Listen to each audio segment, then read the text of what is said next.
There we go. All right, we are recording. So because of that, like I said, I put you on mute, Nancy. But if you have any questions, you'll just take yourself off mute and ask your question. And you should be able to take yourself off mute at the bottom. There's a little microphone icon. You just click on that. So for anybody watching the video, not Nancy because she's here with me, but for anybody who's watching this at a later date, you're going to need to prove you watched this video.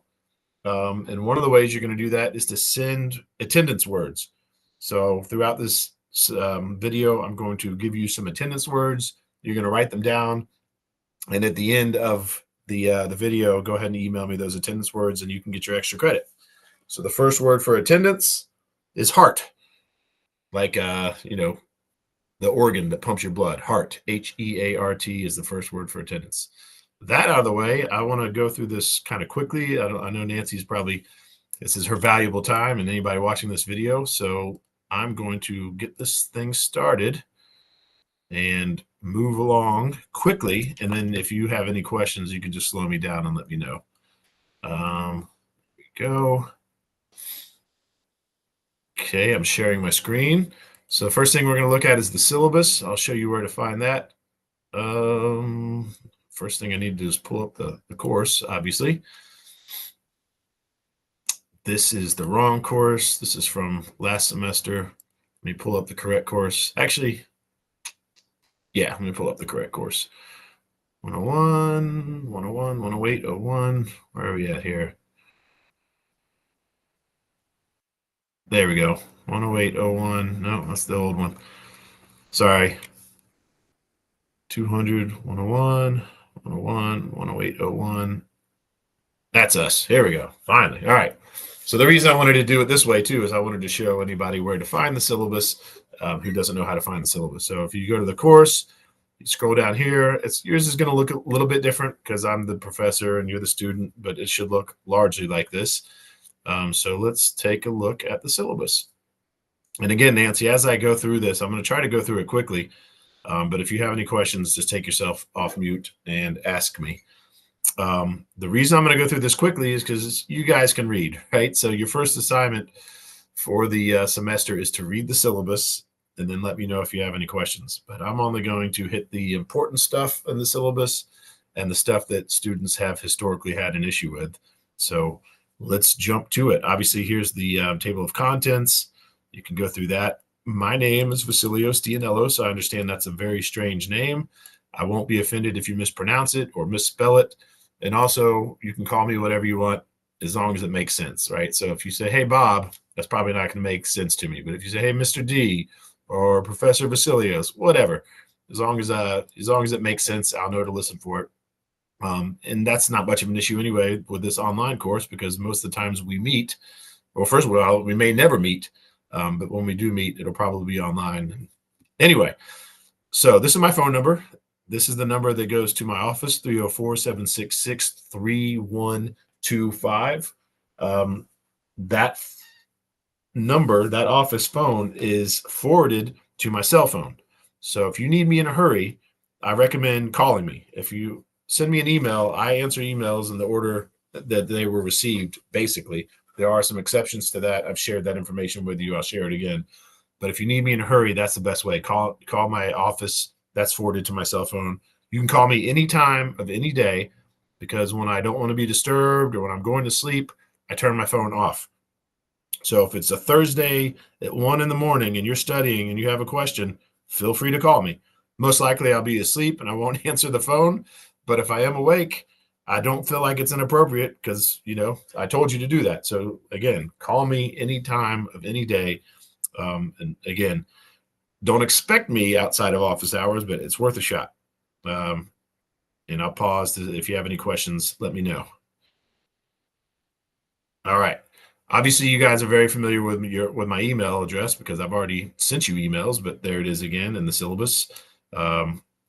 This is a good time for me to remind you, you should check your emails often, at least once a day, if not more. There'll be a lot of emails, so make sure you use your emails and check them. And not just for my course, but, that's just good advice for all courses. This is my office, physically where you can find me, in 131 Hamlin Hall. That's on the first floor. You're guaranteed to find me every Monday, Wednesday, and Friday. Actually, that's outdated. But anyway, every Monday, Wednesday, and Friday, you can find me at least from 9 to 10. But on Friday, I'm also here from 9 to 12. So again, this when you're guaranteed to find me in the office. That means you don't have to schedule anything. You don't have to let me know you're coming. You can just come in at any time. Likewise, I'll be online at this link that we're using right now instead of this one. This one's outdated, so you can ignore the link in the syllabus. But the link we're using right now, you can find me with every Monday, Wednesday, and Friday from 9 to 10, and again from Friday from 9 to 12. And that's when you're guaranteed to find me, so you don't have to schedule it or let me know or anything, and just drop in online or in person. On a related note, I try to be online every weekday from about 7 a.m. to about 4 p.m. So again, you can just drop in. You never need to schedule a time to meet me. You can just drop in my office or drop in this link to see if I'm online. And if I'm not online and you do need me, just send me an email. We'll see if we can schedule a time to meet me. So again, to be clear, you can meet me anytime you want as long as our schedules align. So office hours are not like, this isn't me saying only bother me from Monday, Wednesday, and Friday from 9 to 10. I'm not saying that. I'm saying this is when you're just guaranteed to find me without having to worry about scheduling it. Any other time you can check in, and I'm more than happy to meet you outside of office hours. So any questions about office hours? All right, course description. I'll let you read that yourself. I've already basically gave my course description in that first announcement where I was saying, hey, my job here is to teach you the basics of environmental biology. So then you can use those basics to draw your own informed opinions. So I'm not here to tell you what to think, right? I'm not here to tell you coal is bad or solar is good, right? You're going to learn how to assess these things yourself. So read that. Like I said, your first assignment is to read the syllabus. So you read that and let me know if you have any questions. The textbook, in my opinion, you do need this. I mean, you could go to the Facebook group. I've shared that on a previous email. You could go there and ask previous students if they think you need it.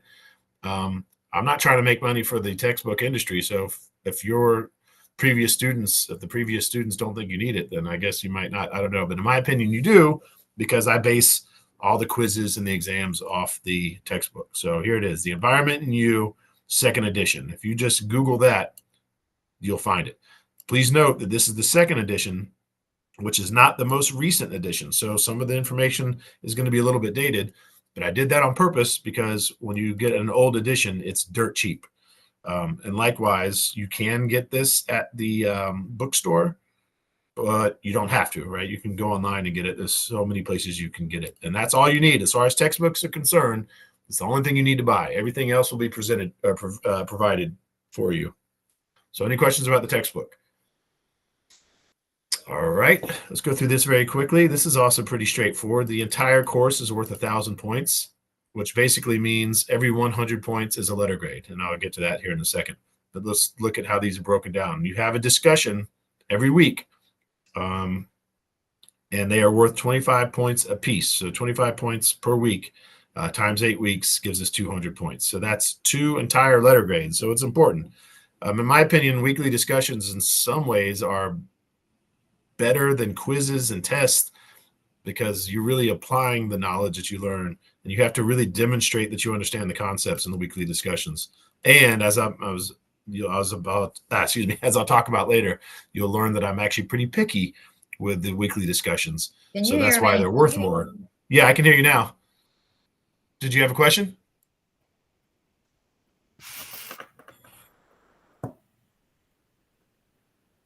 Did you have a question? You might be frozen. I'll keep going. If you can hear me, and if you do have a question, just feel free to interrupt me. But yeah, so again, weekly discussions, they're worth a lot because I do require a lot. I am picky. I'm admittedly picky with the discussions. And we'll talk more about those, but yes, you can see here they are worth 2 letter grades. The quizzes, you have, again, 1 a week. They're worth 20 points apiece. So that comes out to 160 points. So that's almost 2 letter grades. You have 4 exams. The first 3 are just regular exam. Now I can hear you. Yes. Did you have a question? Oh. Can you hear me? Yes, I can hear you. Can you hear me? I can now. You haven't started, right? No, I started. Because I kept seeing your thing moving. That's what I thought, but I couldn't hear you the whole Huh, time. that's weird. I'm so sorry. Well, I've been sitting here that's thinking that, okay. yeah, what made me think to check is because I kept seeing your cursor move. And it's like, and then your little speaker thing over there, like mine's moving right now. And I don't know why I Oh didn't hear man. you the entire time. I did not hear a word you were saying. Didn't know. Oh man. Sorry. That's I'm all right, not sorry. your fault. Um, I think what it I'll do is was my fault. I'll just keep moving forward, and then once I finish going through everything, then if you want, then I can go back. I'll stop recording, and then we can go back and talk about what you missed. Um, Okay. I but on apologize. that, oh no, it's not your fault. But on that note, the next word for attendance for anybody watching the video will be glitch. So the word is glitch. So send at the end of this, send all the words. Not you, Nancy. You're in person. Oh, You're with me. But anybody okay. watching the video is gonna have to send me a list of attendance words to prove they were paying attention. Anyway, moving forward, and like I said, Nancy, once I'm done going through everything, then Okay. I'll stop recording, and then you and I can go back and talk about anything you missed. Okay. So again, the exams are worth 100 points apiece, except the final exam, which is worth 140 apiece for that exam. So you can see those are pretty important too. That means each exam is worth one letter grade, and the final exam is worth a little bit more than one letter grade.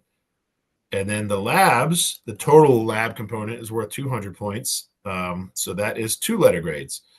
So that means each week you'll have a lab, and each lab is worth 25 points. So those are the point breakdowns. I haven't discussed how to do the discussions and quizzes and tests, but this explains the point values. So are there any questions about the point values for this course?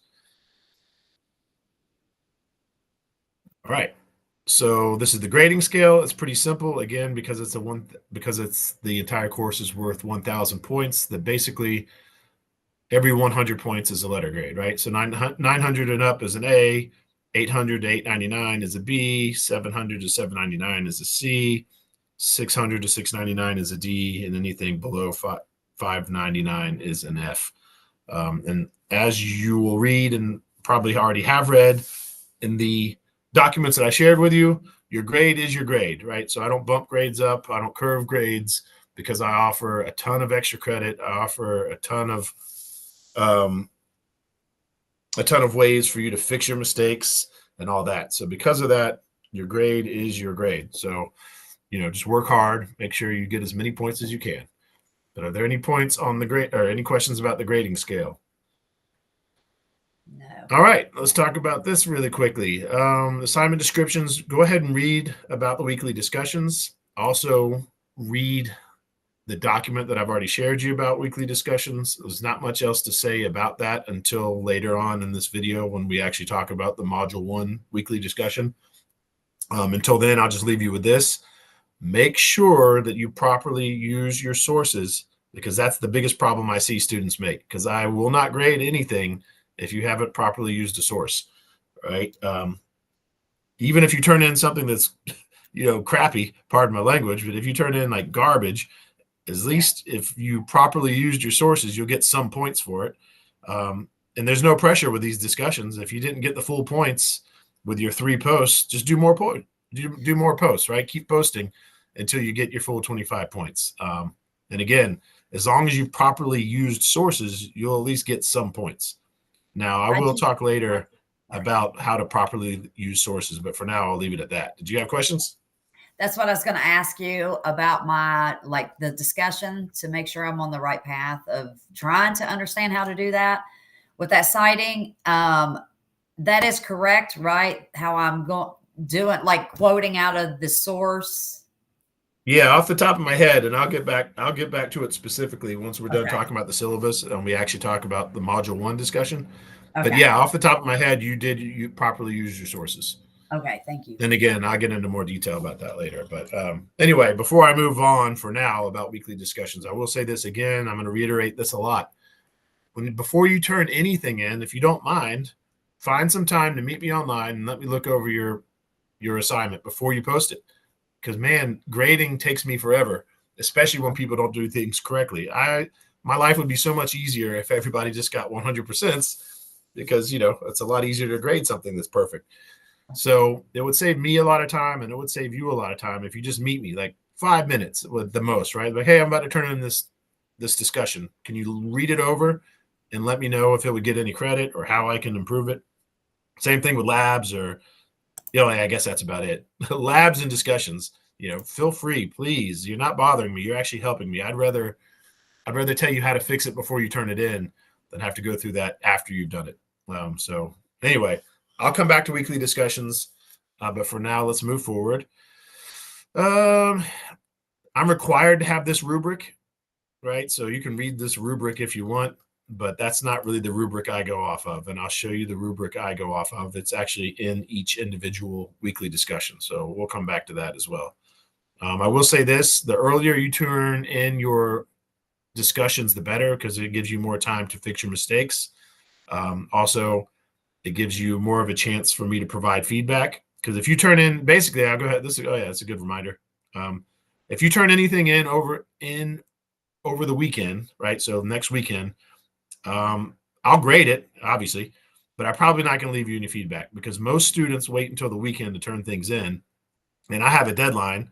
I have to grade everything by every Monday. So when I get back to work on Monday, I've got a ton of things to grade. I don't have any time to give you any feedback. So if you want feedback, once again, that's another good reason to turn things in early. And then finally, I'll also say this: sometimes I'm also a little bit more lenient when students turn things in early, especially for the labs, right? You might turn something in and there's this question, you didn't quite get it right, and I might give you credit. And then if somebody turns it in over the weekend and has the same answer, they probably won't get credit if it's slightly wrong. There's a few reasons for that, and I'll just tell you one of the reasons is to keep people from cheating and from copying each other. So if you turn in something on Tuesday and get full credit, don't let your buddy copy from you and have them turn it in on Saturday, because just because you got full credit doesn't mean they do. Because again, I'm generally a little bit more lenient when people turn things in early. Anyway, moving forward, exams. I've already mentioned this, but there's the first 3 regular exams. They're not cumulative, right? So for module 1 and module 2, you'll read your 4 chapters. You'll get tested on those 4 chapters. And then for exam 2, you'll get tested on the chapters that you covered for module 3 and module 4.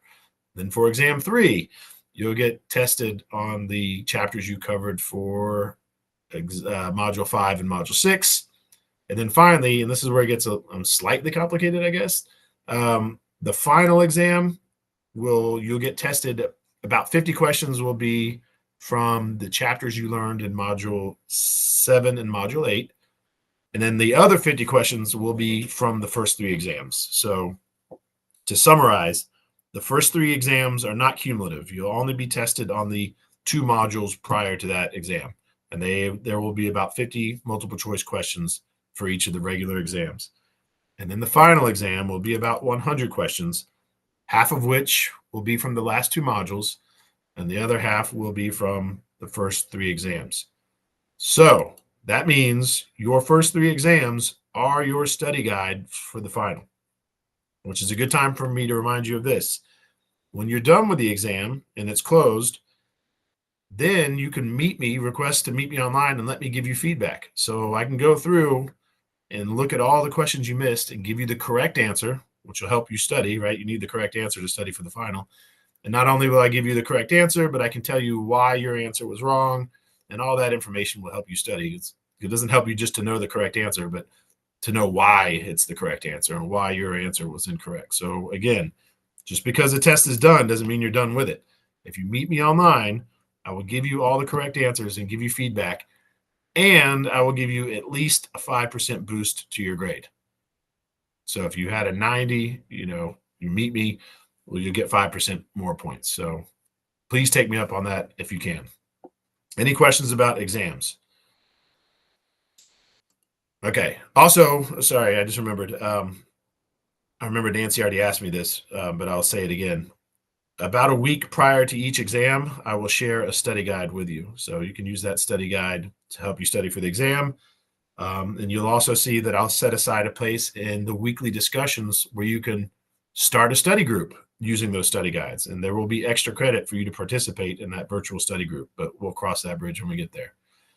Quizzes, this is very simple. You have one due every week.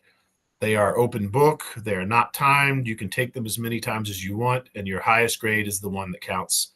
So let's say you go in and you take module 1 quiz tomorrow and you get a 100%, but you're still trying to study for the exam. So you want to keep taking the quiz to get some practice. And then say the second time you take the quiz, you get a 30%. Well, that's not going to hurt your grade, because with the quizzes, whatever the highest grade is, that's the one that counts.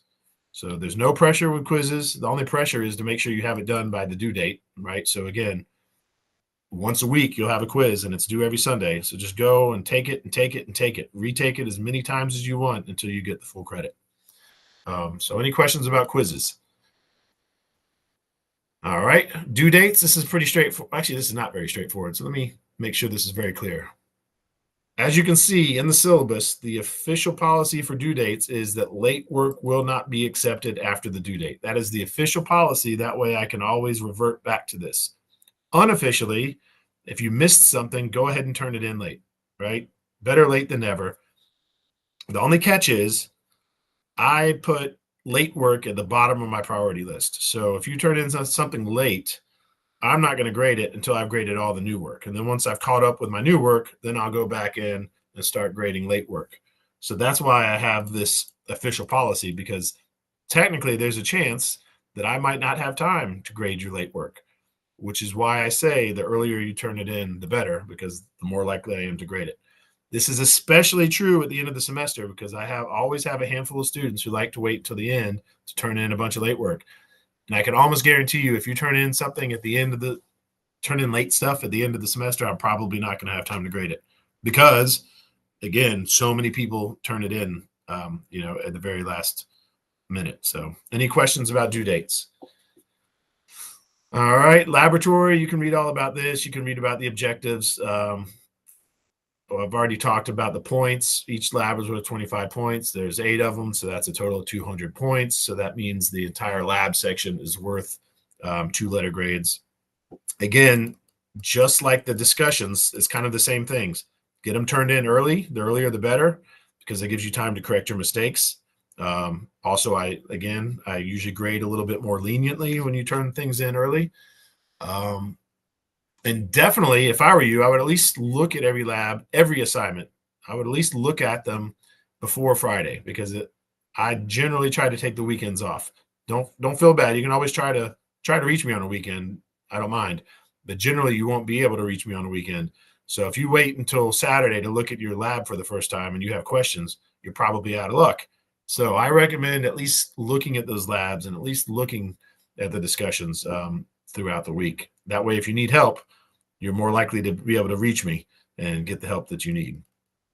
Some other things I'll say about lab. Again, if you miss a lab, technically, that's late work, so technically I won't grade it. That's the official policy. But again, unofficially, I'm telling you, turn it in as soon as you can. The sooner the better, and I'll do my best to grade it. You'll probably get a little bit penalized for turning it in late, but again, something is better than nothing. And as I mentioned earlier, I mentioned it to Nancy. I don't remember if we were recording or not, but if you mess a lab up and you miss something, make corrections, right? So it's not the end of the world. If you turn it in and didn't get full credit, fix the mistakes that you made and resubmit it, and you possibly could get full credit. And then finally, it's the last thing I'll say about labs before moving on. Just like discussions, I highly recommend before you submitting it, just take 5 minutes out of your day and meet me online and let me look it over. And I can just quickly show you, like, oh, you might want to fix this. You definitely want to fix that, so on and so forth. Like, it won't take long for me to look over your labs or your discussions before you submit them. So please take me up on that. So any questions about labs? All right. Course policies. Yeah, we already talked about this. Again, officially, late work is not accepted. Officially, unofficially, I'm saying turn it in as soon as you can. Class participation, you definitely want to do the assignments. You definitely want to read your textbook. Attendance is based on you completing assignments, since this is an online course. Deadlines we talked about, makeup work, same thing as late work. So the next word for attendance for anybody watching the video, so not Nancy, because Nancy is here with me live.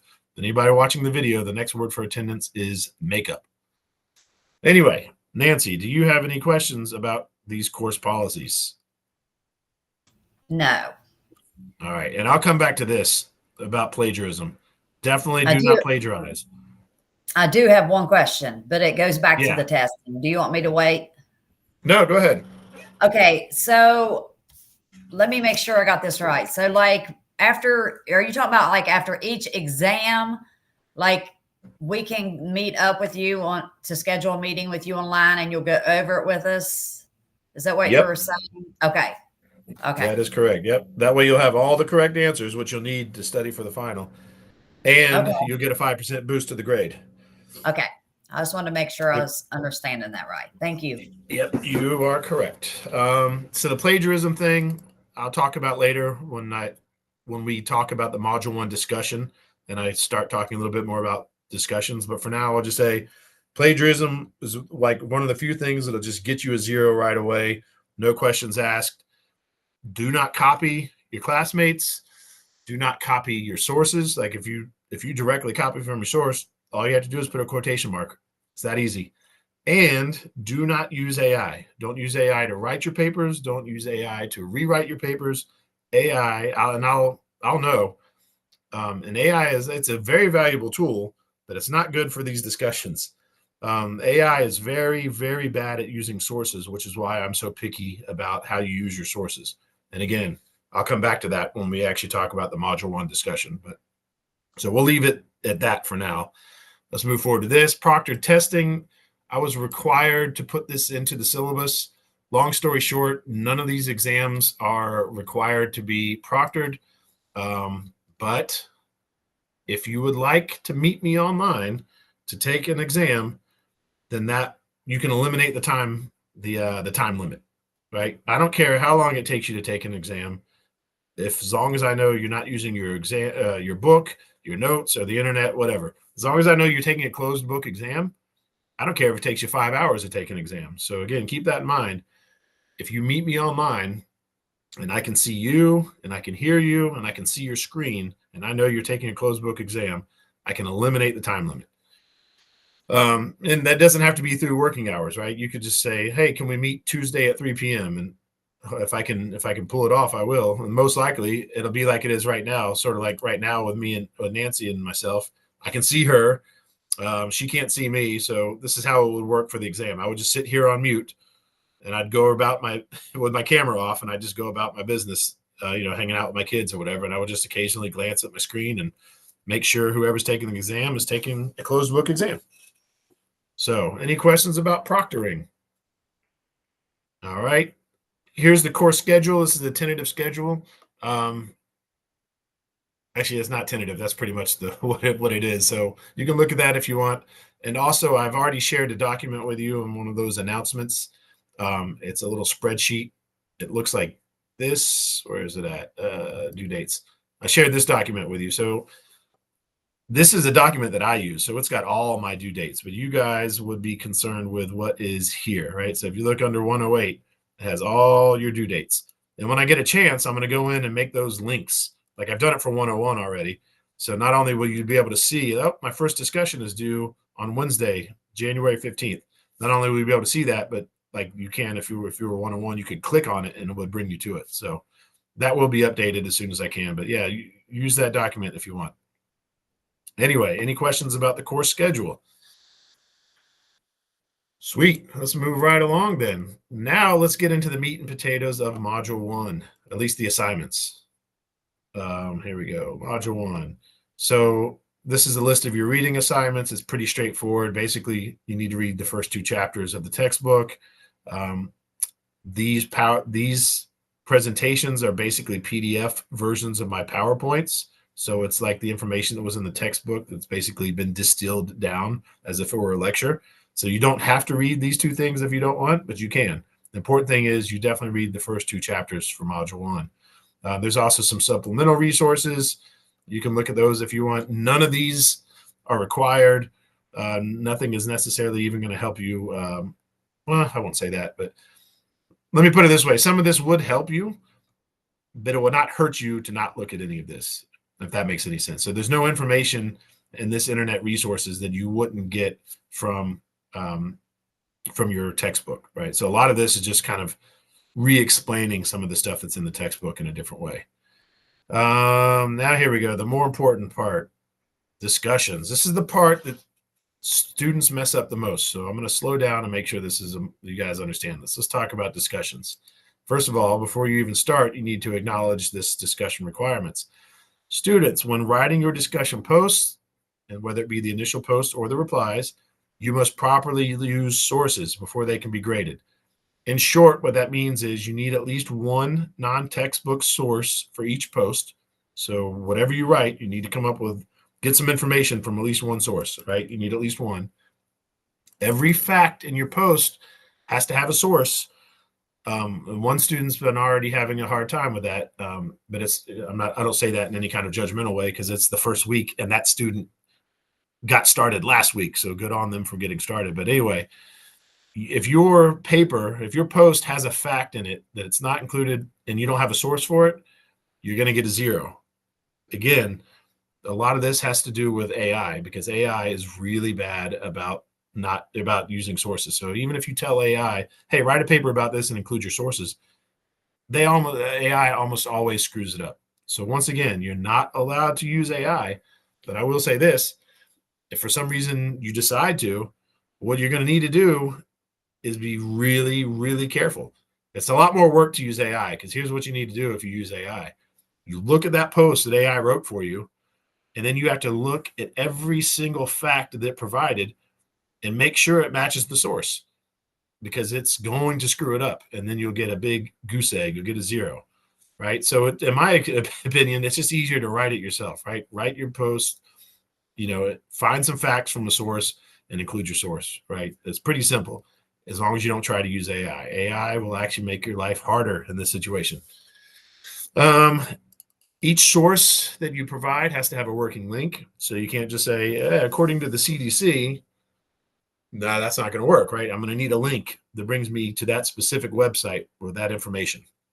Another thing about a working link is it needs to be something that I can read and that all your classmates can read. So don't send me anything like one of your students classmates made this mistake. And again, this is the first week, so I understand.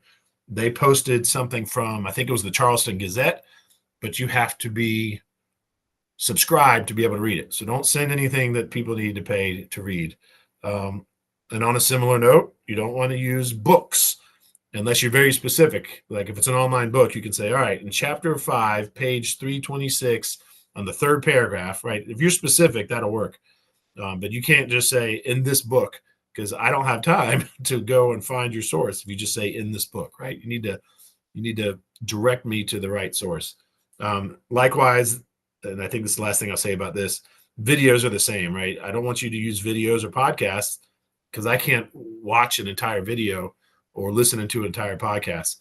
I might make some exceptions, again, if you're very specific. And if you say, according to this video, if you go 5 minutes and 37 seconds in, this guy says this, right? So if you're very specific, that might work. But generally speaking, you want to avoid books and videos. You also want to use in-text citations. So I'll give you some examples for that when I pull up this document. And if you directly quote your source, which is A-okay, there's nothing wrong with that, you have to use quotation marks. So really, really quickly, I'm going to go through this, and then I'll see if, Nancy, if you have any questions. But what I mean by in-text citations is this, right? So here's an example. Here's a post I wrote. You are not allowed to kill as many deer as you want in West Virginia, right? You can see I added a link, right? So that link in my book, that's an in-text citation. So I know that the source for this sentence is that link right there, right? So that's one way to do it. Another way to do it is this: according to my source. So this student only had one source. So by saying according to my source, that was fine. right? And then again, just another example. You are not allowed to kill as many deer as you want in West Virginia, parentheses, WV DNR, right? So now I know that the source for that sentence is the WV DNR, and I look down, WV DNR, there's the link to that source. And then finally, one other example, this time I just used a number. So again, you are not allowed to kill as many deer as you want in West Virginia, parentheses number 1. And then I look at the bottom and there's source number 1. There's the link for it. So again, not only must every fact include a source, but you have to make it obvious how you used your source. This is especially true if you have more than one source, right? It's really, I have hundreds of discussions to grade every week. And if you have more than one source, I don't have time to like check everything you wrote against all three, all of your sources, right? You need to make it very obvious how you used your source. So again, this is very, very important. This is what usually screws students up. Every single post, whether it's a reply or the initial post, has to properly use a source or I will not grade it, because I just don't have time. And also it helps cut down on artificial intelligence.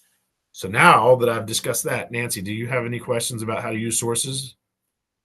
Yes, I do.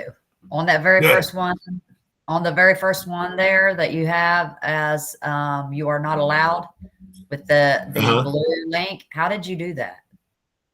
I mean, to get it to go I'll to show you. how do you do that? That's a great question. So I'll show you. Let's pull up the discussion. Again, this will look a little bit different for me than it does for you because I'm the professor, but it should look similar. So you'll be able to add discussion topic. So when you're writing it, what you'll need to do is, man, this is being slow. Oh, no, there it is. Okay. You'll have to do, no, you don't have to do advanced, but you just say something like, I was born in January. And let's say to prove that, I went online and found my, oh, wait, here, let's do something different. Here is how to properly use a source. And then here's my source. I'm going to get the link for that, copy the link or anything, right? Let's just choose anything. Dog births. I don't know. I'm just coming up with weird names. All right. So let's say I'm writing about dog births. This is my source. So right here, I've highlighted the link. So I'll hit Control C to copy it, or I guess technically you could right click and hit copy. And then I'm going to go here and I don't know. Dogs are born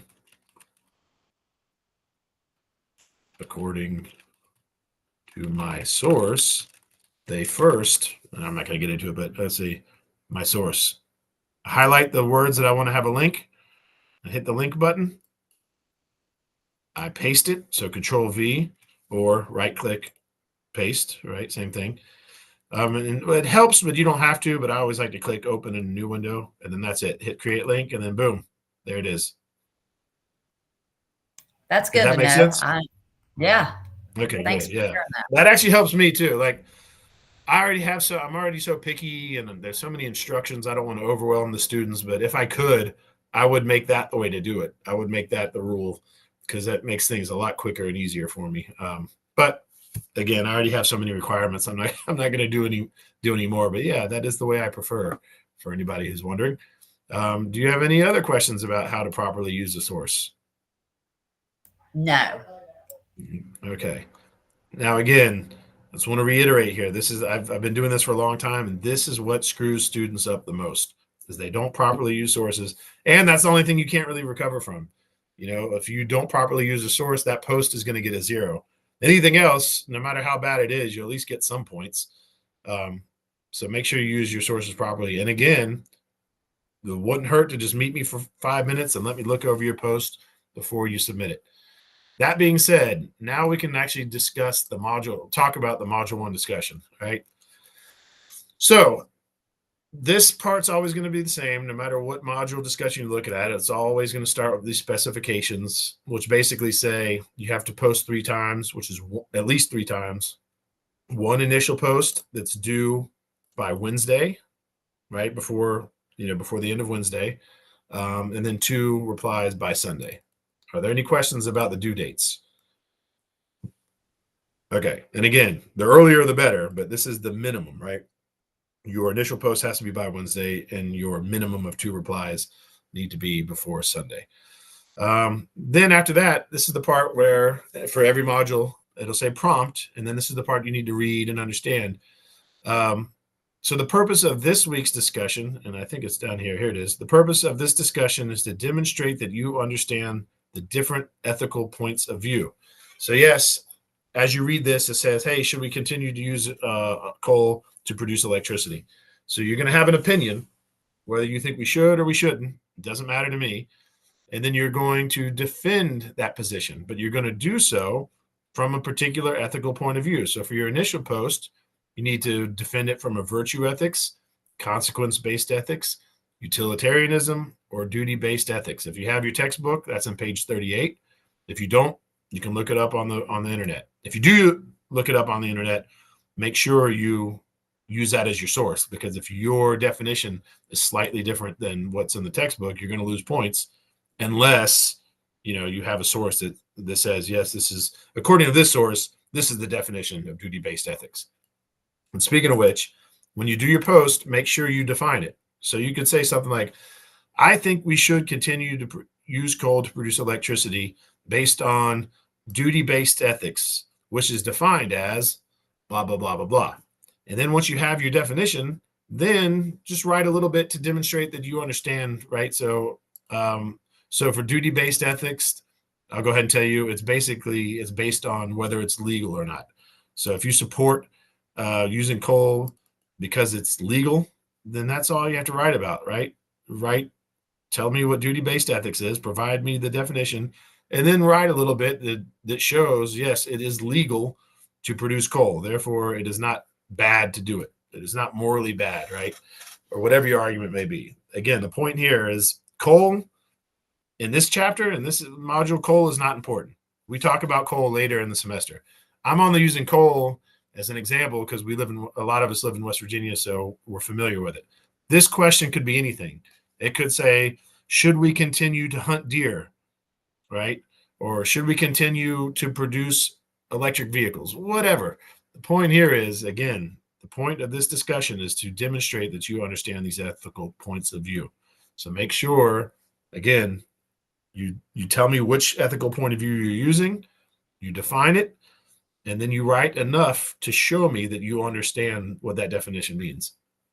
And then again, this part chips. Yep. Question. Good. Sorry about that. So no, good. That's where I guess I have been messing up and misunderstanding. When you send me my feedback back and you were telling me to state that I understand the word, the ethic. So now I think I'm missing in it because I haven't been defining it as I post, the word. Exactly. I haven't defined it with it. So that's what I've been missing, I think. Yeah. So exactly. Okay. Yeah. So make sure you define it. Okay. Yeah. Yeah. You define it, and then you just write enough about, you defend your position in such a way that I can tell by reading, like, oh yeah, they understand. So for example, if someone said, I think we should burn coal because of consequence-based ethics, and then they started talking about, I don't know, the intention. Maybe they're like, I don't think we should burn coal because I think, the coal mining industry has bad intentions, and they just want to take advantage of the people of West Virginia. Hey, it's just an argument for that. But that's not consequence-based ethics. If you make that argument, it sounds more like you're talking about virtue ethics, right? So again, just make sure your argument it matches whatever ethical point of view you're trying to do.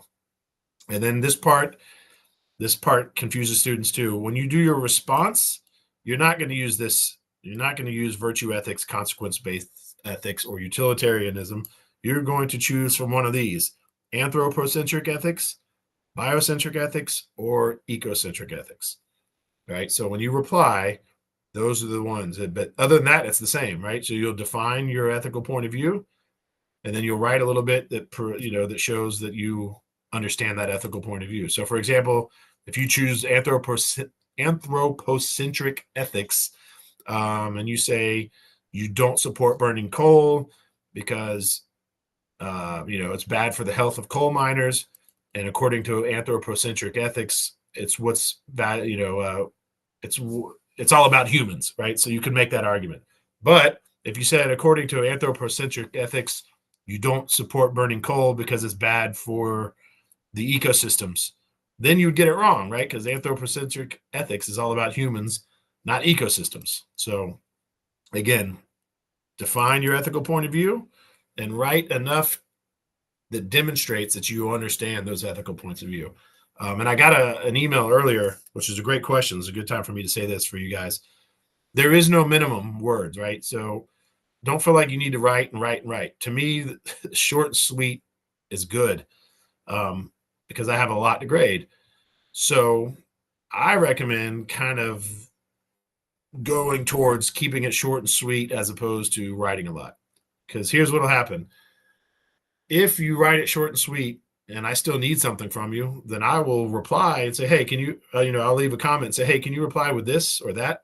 So don't feel bad, right? You'll never mess up. If it's too short and you're missing information, I will just reply and ask you for that information. And then when you reply back and give me that information, then you'll get those points back. So again, I recommend short and sweet.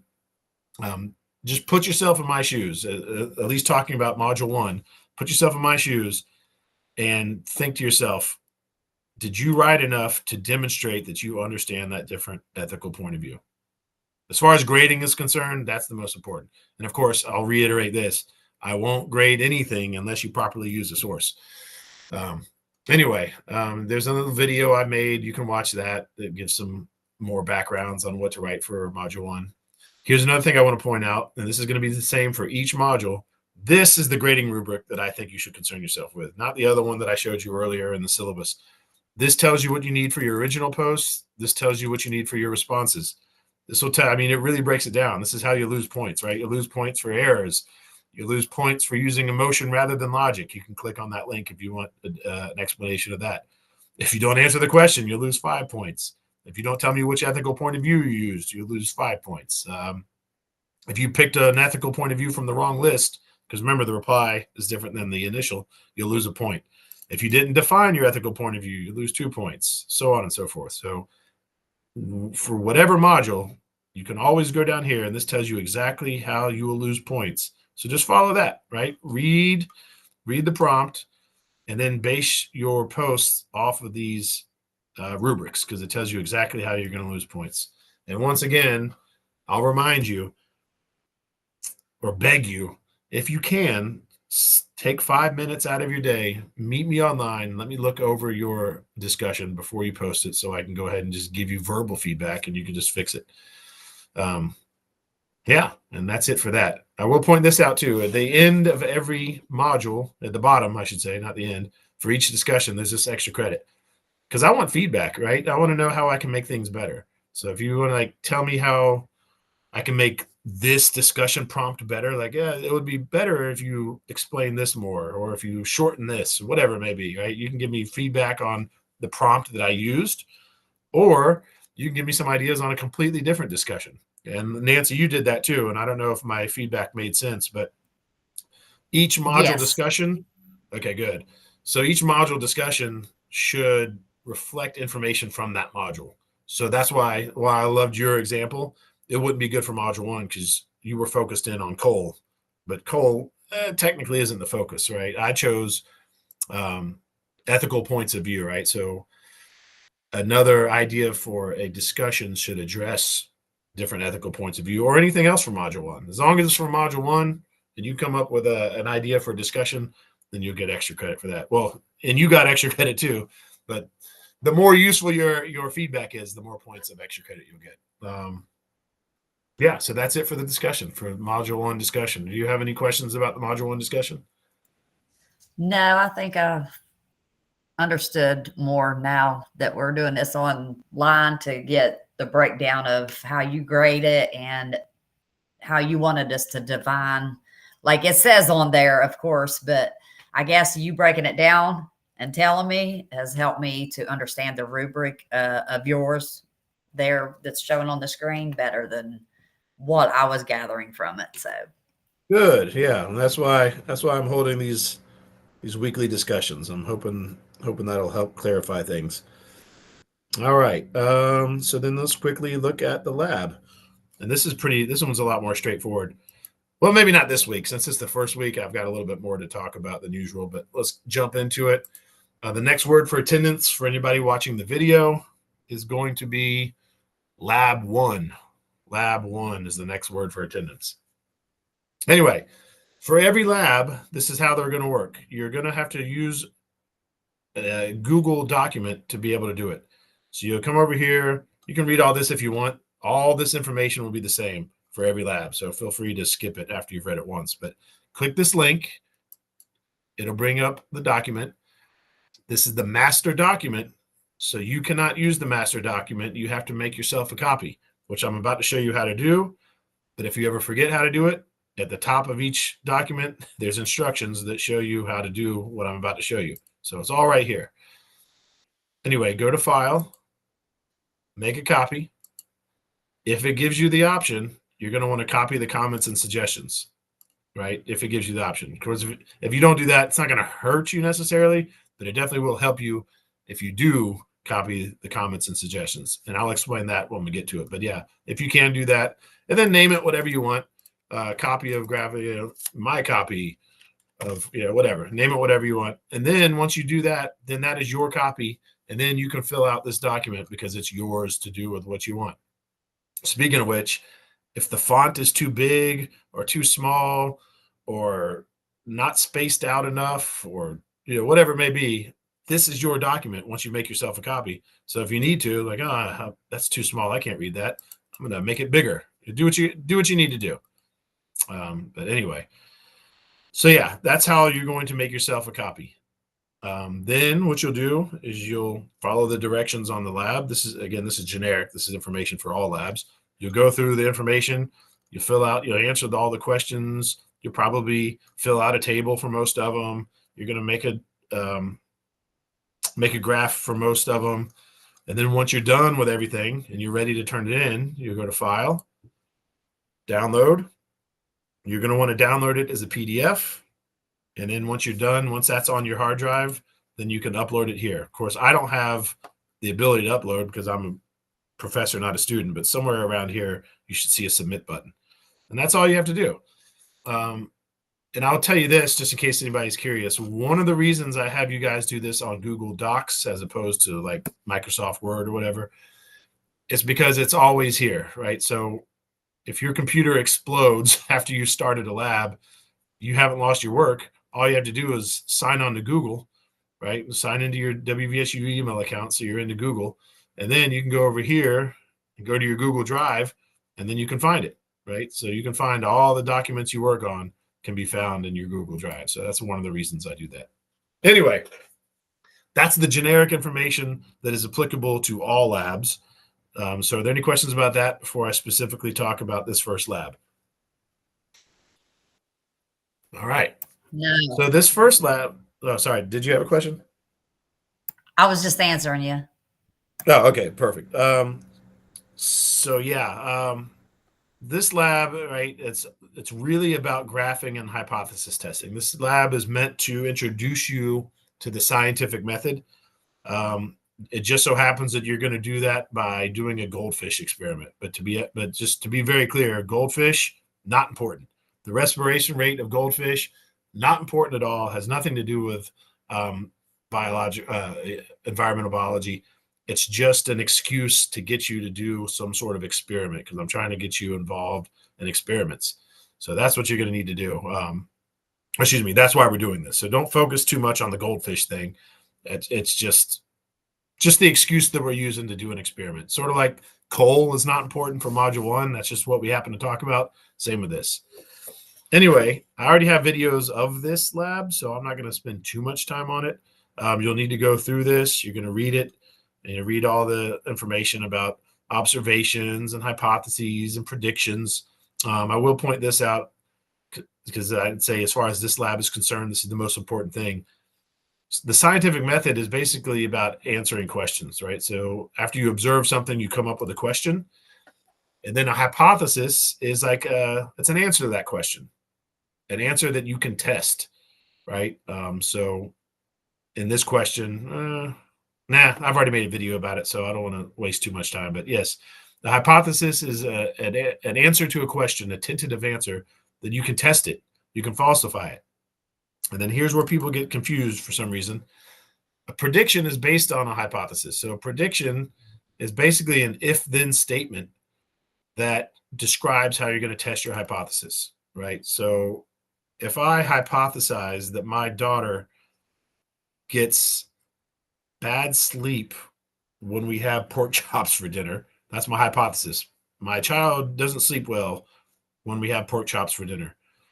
Then my prediction, I can make a few predictions, right? So if I give my child pork chops for dinner tonight, then I will find she does not sleep the full 8 hours.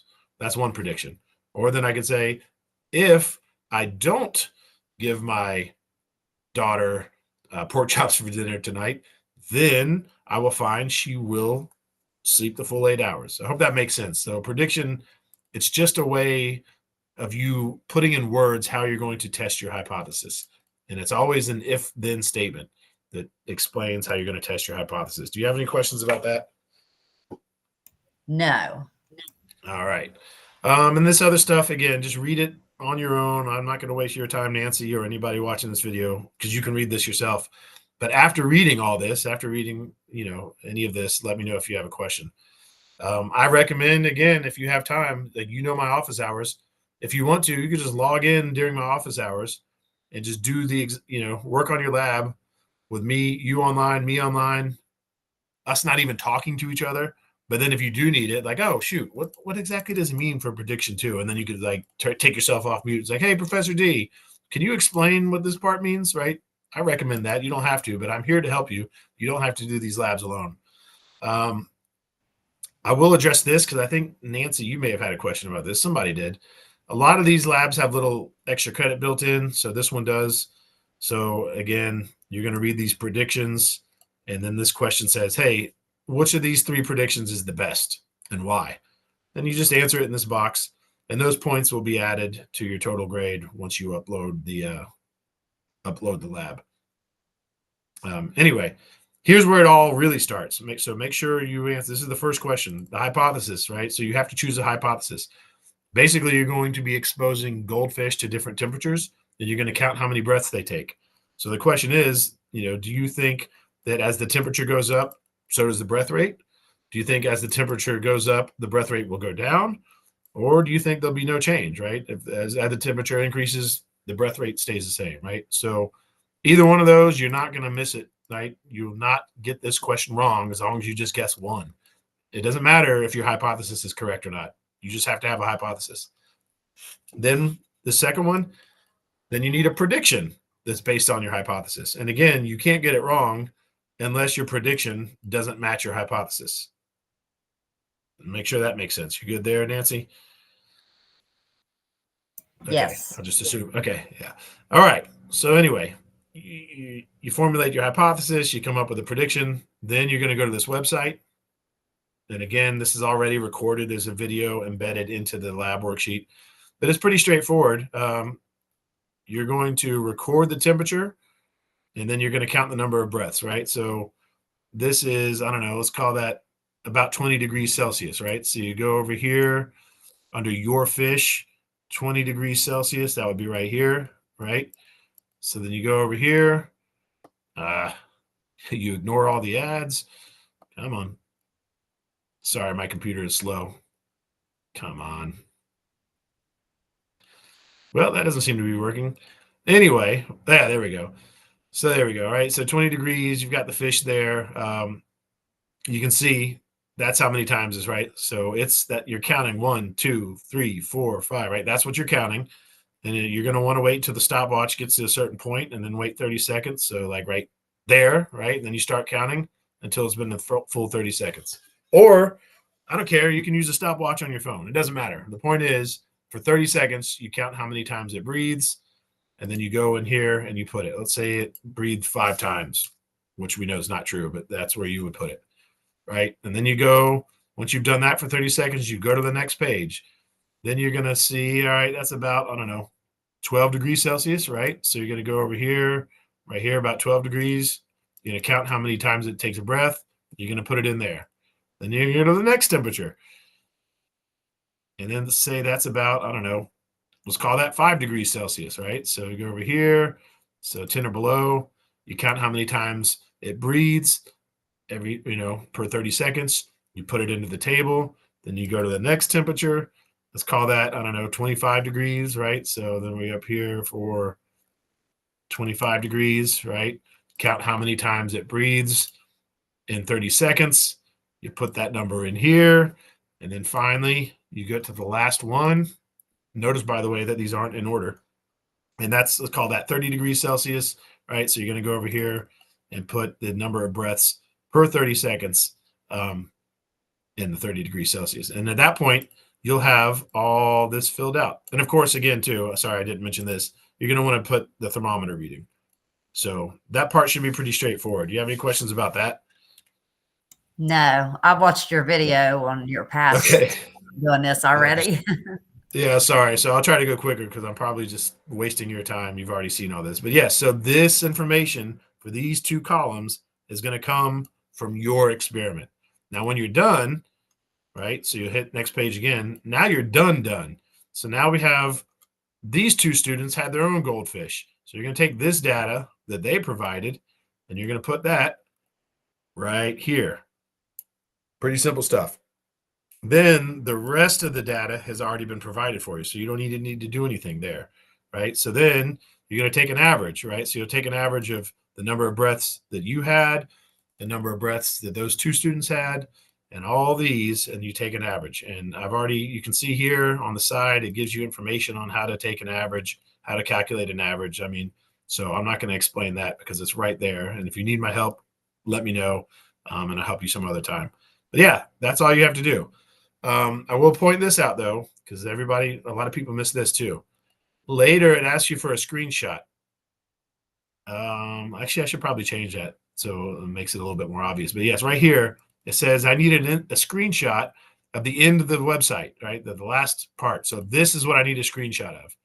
Because once I see this, I know you made it all the way through the experiment.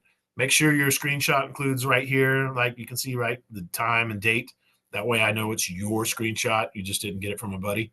Yeah, so this right here, this is the screenshot that it's asking for right here. If you don't know how to do a screenshot, again, come to me for help. I can help you. Or click on this link, and that YouTube video shows you how to take a screenshot. All right. So are there any questions about the screenshot? No. All right. Okay. The next thing is you have all this data, right? You have these 5 averages, and you need to make a graph. And again, I'm not going to waste your time, Nancy, or anybody watching this video, because I already have videos and instructions that show you how to make a graph. So do that yourself. Watch those instructions. If you still need help, let me know. I will say this is one of the big questions I get. You can either do it electronically, right? You can do like Excel. You can make your graph via Excel, or you can make your graph via Sheets, which is basically the online, the Google version of Excel. You can do it that way, or you can just draw it by hand, right? Draw it by hand, take a picture and insert the picture. And again, all those instructions on how to do that are included in here. The biggest mistake I see people make is that on your x-axis, you only need 1 bar per x-axis, right? Let me just put it this way. Watch these videos and let me know if you need help. But in short, because your bars are on your x-axis, let me just say it this way. For the rest of the semester, when you make a bar graph, your bars should go up and down, not side to side. Up and down, not side to side. Does that make sense? Yeah, I definitely caught on to that. That's what I was going to say. And when I watched your other video, it was after I went through all these and I watched all these little links and stuff. And then you used somebody's example on one of your videos, and that was the first thing I caught. I was like, okay, I'm pretty sure that his graph bars are not supposed to be the way they are. And then you did go over and give him feedback. So yeah, I'd already watched these prior and then watched that video and caught on to that.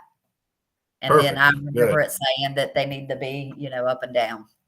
Perfect. Yeah. All right. So yeah, like I said, go through that. And the last thing I'll say about graphs, for all graphs in this course, your graph should have enough information where it makes sense to anybody who's reading it who's never even seen the assignment, right? So your title should have enough information, and your labels for your x-axis and your y-axis that you could show that graph to anybody and they would know what it means, right? Like, so for this particular module, you should be able to show that graph and they'd be like, oh yeah, so this must be the average number of breaths that a goldfish has taken in varying temperatures of water, right? There should be enough information on that graph where that's all they need is the graph to understand what the data is. So for example, the title shouldn't be lab 1, right? The title should describe the data. Anyway, I'll leave it at that. And once again, remind everybody, you don't have to do any of this alone. So if you find yourself lost when it comes time to make a graph, meet me online and I'll help you. Moving forward, those are probably the hardest parts. So the rest of this should be pretty simple. Now that you have your data and you have your graph, now it's time to analyze your data, right? So this question here, what was your hypothesis? And was it correct or incorrect? This is a very common question throughout this semester, because again, that's the whole purpose of experiments, is to test your hypothesis. So I'm going to ask you to repeat your hypothesis, right? And yes, I can scroll up here and look to see what your hypothesis was and look at your data and see if your hypothesis is correct or not. But that's not the point. The point is you, the student, need to have experience with seeing if your hypothesis is correct or not. And I've seen a lot, and not even in courses either, but in life, people don't understand how to look at data and draw correct conclusions.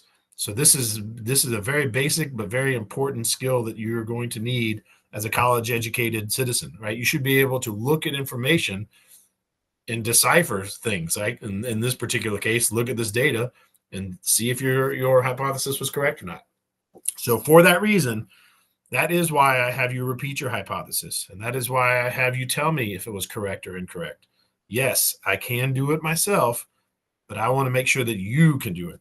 So you will lose points if you don't repeat your hypothesis and tell me if it was correct or not.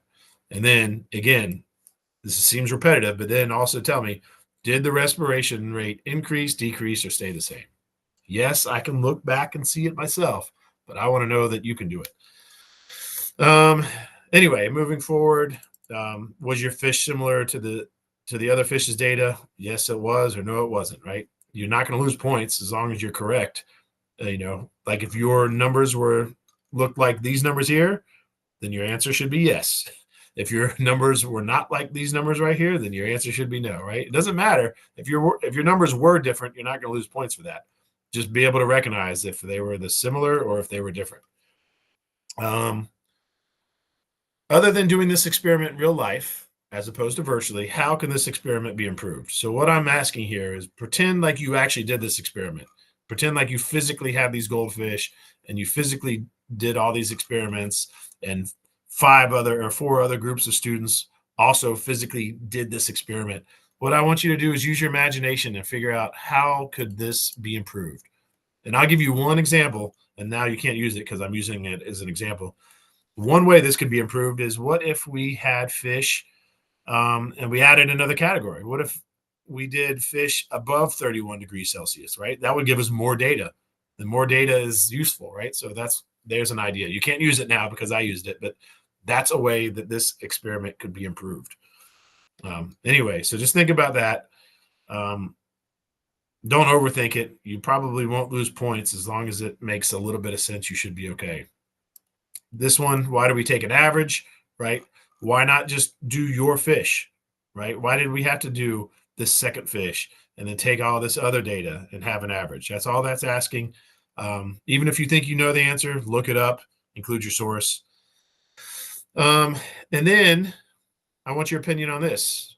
Do you think the results of your experiment can be applied to all goldfish, right? Or just the ones in this experiment? And then explain why. And again, as long as your explanation makes sense, then you're not going to lose points.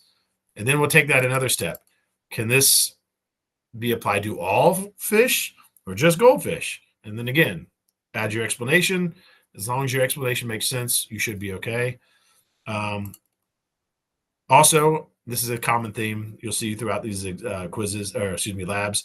You tested the breath rate of those fish by looking at how many times its mouth opened and closed. So now what I'm asking you is, what's another way you could test the respiration rate of the fish?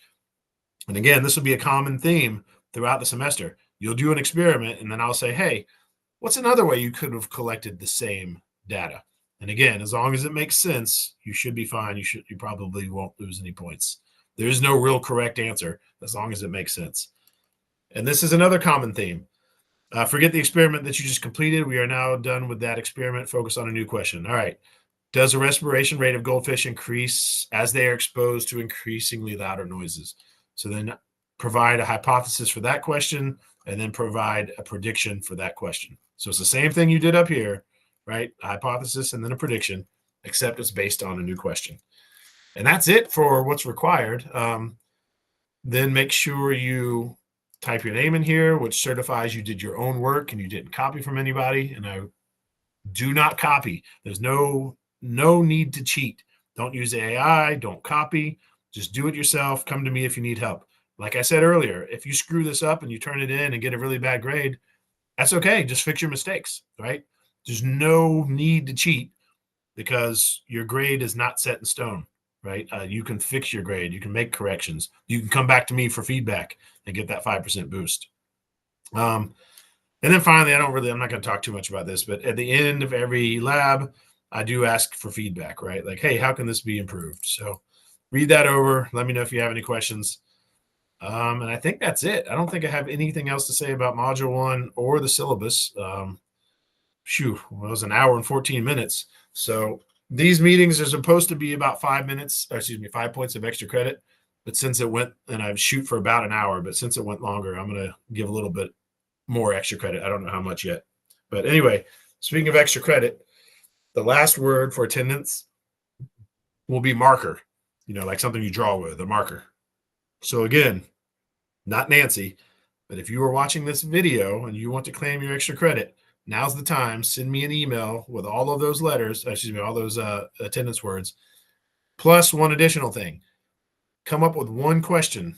So all the information I just presented, come up with at least one question from all that information. Either A, because I didn't explain it, or B, I didn't explain it clearly, or C, I did explain it clearly and you think you understand it, but you just want to double check. So yeah, that's it. So Nancy, do you have any questions about anything? I've asked you so many questions. That's good. Questions are great. Actually, I do have a question just to make sure I'm clear. So you're going to do these meetings every Monday at the same time? That is my tentative plan. Yep. Okay. I just want to make sure it's going to be. Yeah. And now granted, something might come up or I'll have to postpone it or not do it at all, or, but yeah, that's the tentative plan, is every Monday at 10 a.m. using that same link. And if that link goes dead, then I'll share a new link with you. Okay. Thank you. That's all I have. All right. Well, you have a great week and let me know if I can help you. All right. Thanks so much. You're welcome. Bye.